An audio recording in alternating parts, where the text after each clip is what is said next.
morning, everyone. Buenos días a todas.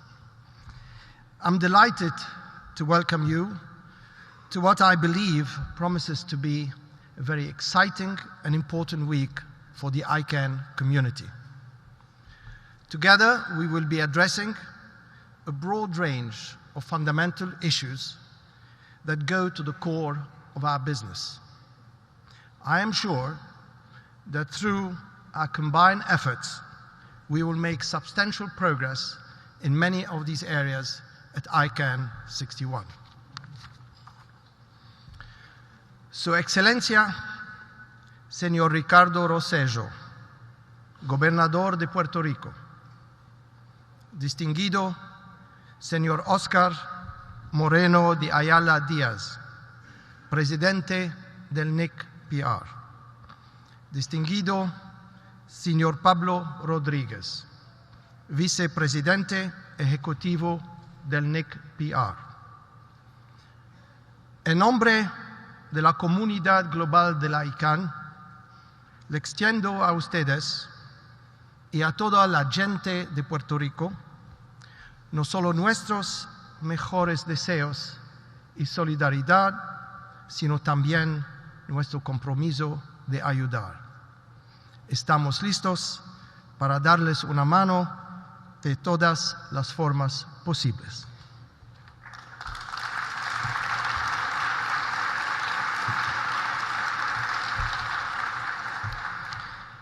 The Honorable David Reddell, Assistant Secretary for Communications and Information and NTIA Administrator, United States Department of Commerce, you are most welcome to ICANN61.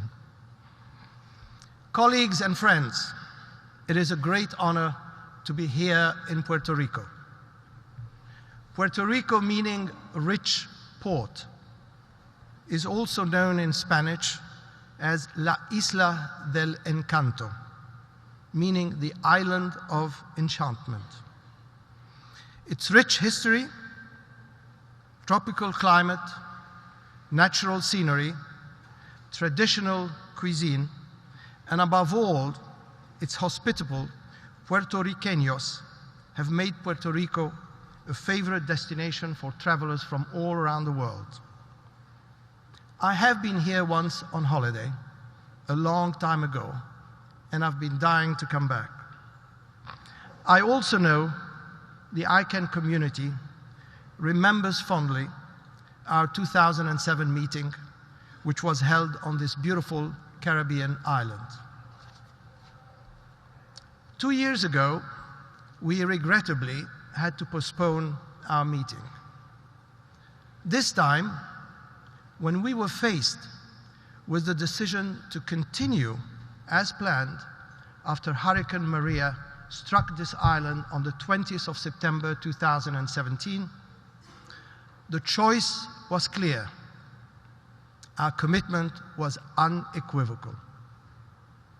We were confident that Puerto Rico and the Puerto Rican people would overcome the tough challenges they were facing and would be ready to welcome our community.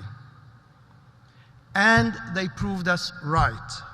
We are here in this wonderful venue with terrific hosts. May I ask you to join me in a round of applause for our hosts.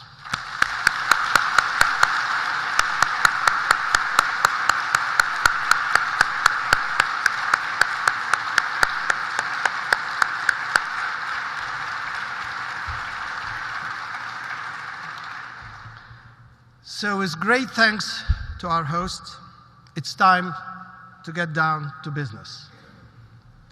My speech this morning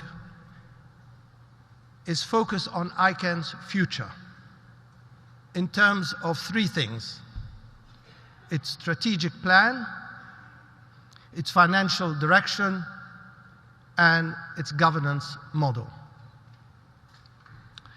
Before thinking about the future, I would like to take a moment to reflect on where we are now today, 18 months after the transition took place in October 2016.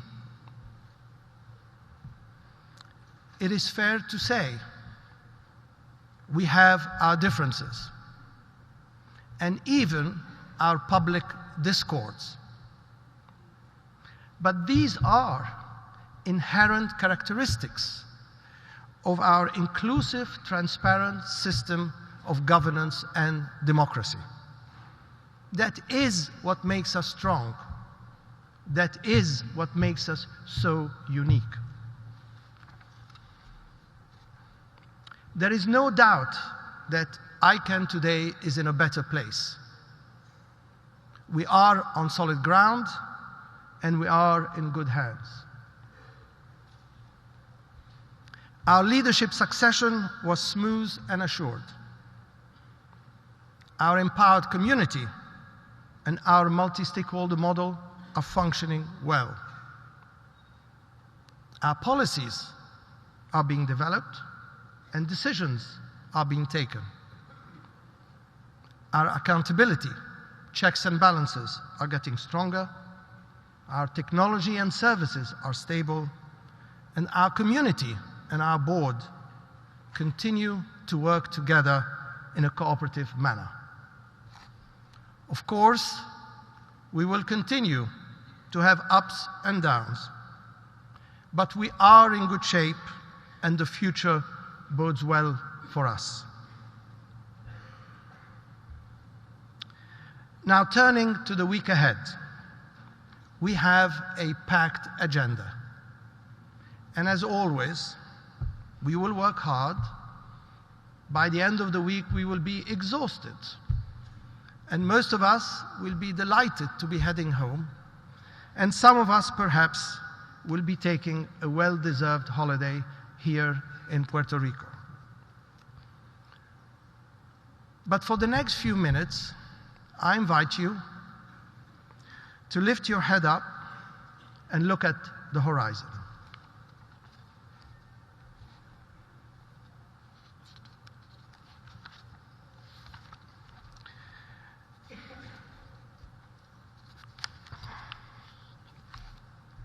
Shortly, we will begin working on our strategic plan for the next period from 2021 to 2025.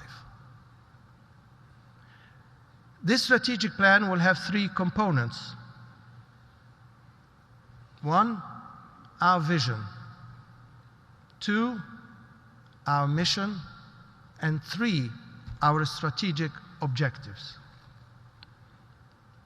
It is unlikely that our vision for where ICANN is going to be in the year 2025 will be different from what is described today in our strategic plan. The same applies to our mission. This also will not change in the new strategic plan because it's already engraved and written into our bylaws. Hence, our focus is going to be on our strategic objective, the third part of our strategic plan. And to develop these objectives effectively, we must start by understanding and identifying the key trends and forces, internal as well as external, that could have an impact on our ability to meet our vision and deliver on our mission. The board and staff began thinking about these trends and have identified a preliminary list of 10 of these trends, which I would like to share with you, and the main question in each one of them. First, on security. How will we tackle the increased risk and threat to security, both cyber and physical? Number two, on the root service. How should we support the evolution of the root server system to ensure sustained resilience? Number three, on the domain name system. How will the DNS evolve to encompass changes in the use of domain names and the impact of newer technology? Number 4, on ICANN financials. What must we do to ensure ICANN remains financially robust in the face of inevitable changes in the marketplace? Number 5, on our multi-stakeholder model. How do we continue to adapt it in order to support our multiple goals of inclusiveness and effectiveness? Number 6, on ICANN's international strategy. In what way ICANN's geographical presence should evolve in order to support our global community?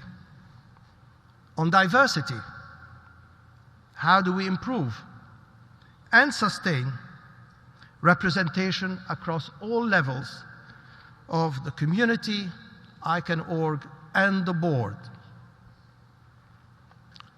Number 8, on human rights. How do we honor our commitment to respect human rights core values in our business activities without expanding ICANN's mission? Number 9, on volunteers and staff.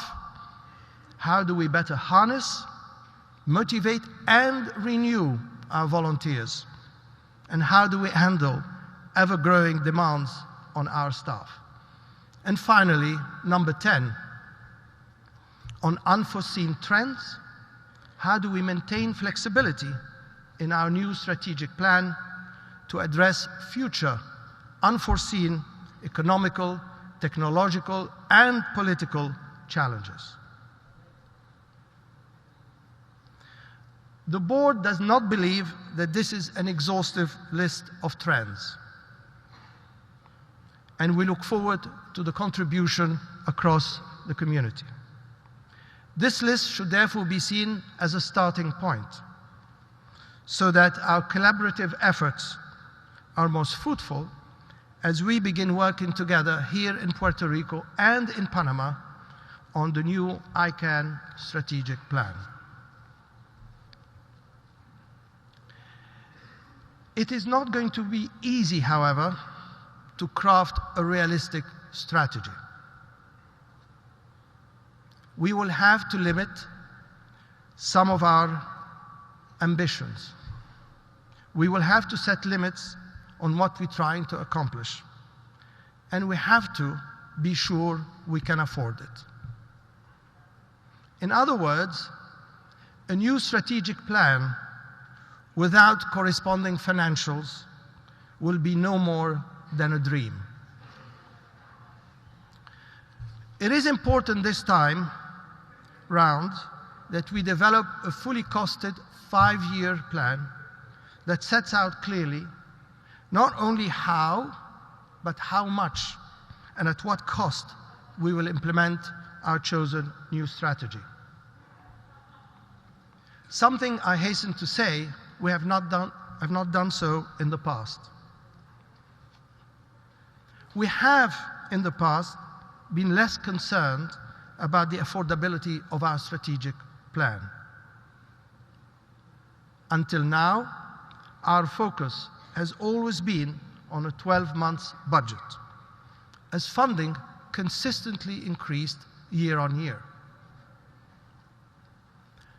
This short-term view of our financials is no longer sufficient, as funding is appearing to stabilize for the foreseeable future, while our expenses have increased on average by 16% per year over the past 10 years. Yes, we are not for profit, but we are also not for loss.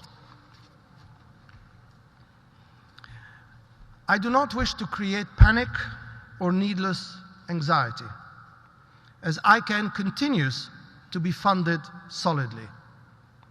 But going forward, our expenses must be carefully managed so that we continue to live according to our means. This will necessitate change.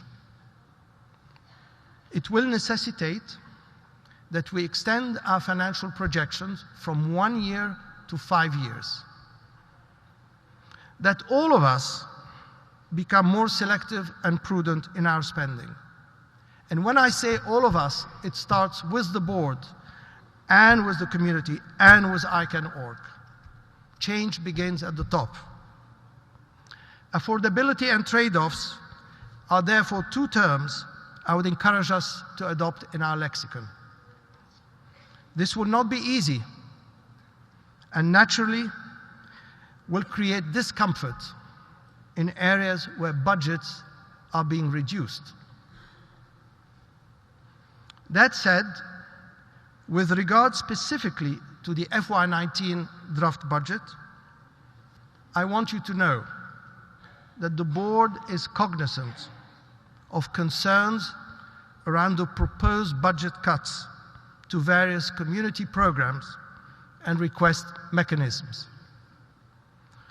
The board considers the comment period that just ended to be valuable in ensuring the community has an opportunity to weigh in on priorities.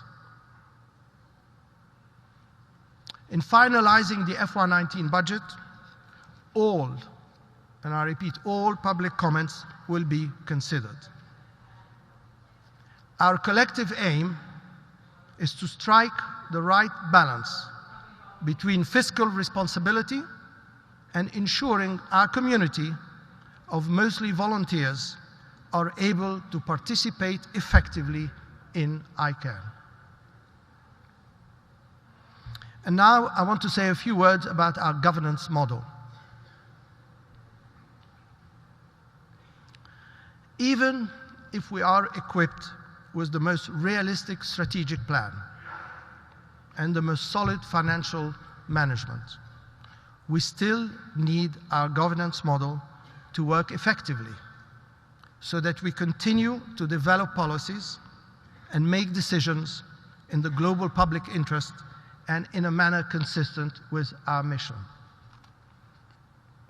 Since our inception 20 years ago, we have embodied multi-stakeholderism.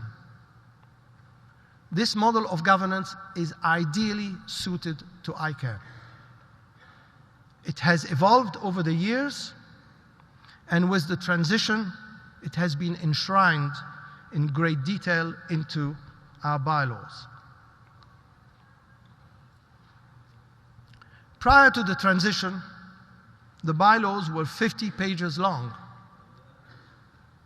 and now they are 250 pages long and much more comprehensive. A great achievement and a job well done.